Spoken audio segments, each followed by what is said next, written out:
Otep, apprendre son histoire est un acte de résistance.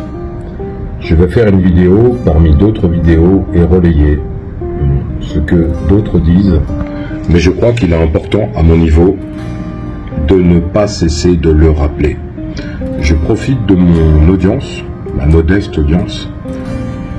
Il y a un cessez-le-feu qui a été annoncé entre le Hamas et l'État d'Israël. Malgré ce cessez-le-feu, pardon, vous voyez, j'y arrive même pas, c'est l'émotion, j'ai reçu des images d'un bombardement opéré par l'armée israélienne sur des civils, encore une fois, avec des nourrissons.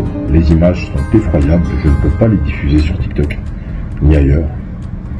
Des nourrissons, des femmes, des enfants, qui sont morts, tout simplement parce qu'ils sont sous des tentes, qu'ils sont effrayés, qu'ils attendent. Ils attendent quoi? Une aide qui ne viendra jamais. Les pays arabes, l'Arabie Saoudite en premier, le Qatar, les Émirats arabes, etc., sont quelque part coupables de ce silence. Un pays comme l'Algérie a manifesté clairement son soutien à Gaza, mais l'Algérie est isolée par rapport à d'autres pays.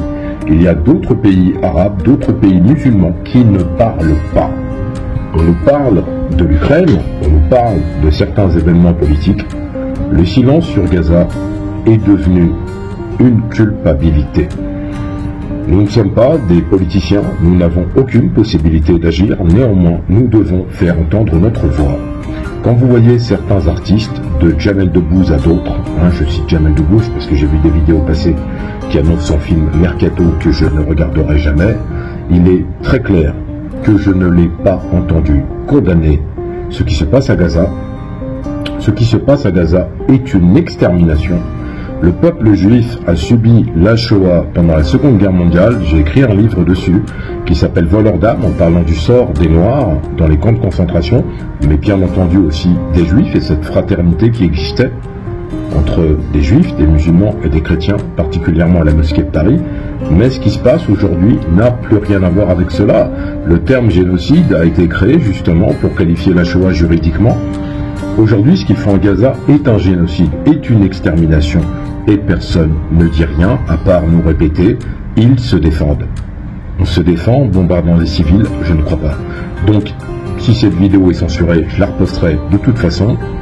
Il faut être très clair.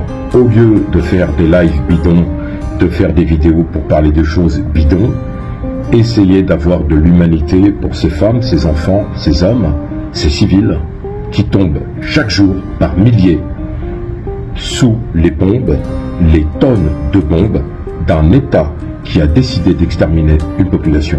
Nous devons nous montrer solidaires au même titre avec les populations de la République démocratique du Congo, avec ceux qui souffrent au Soudan, au Yémen, en Libye, en Mauritanie et partout où justement c'est cette société capitaliste néocolonialiste qui nous a conduit à cette situation.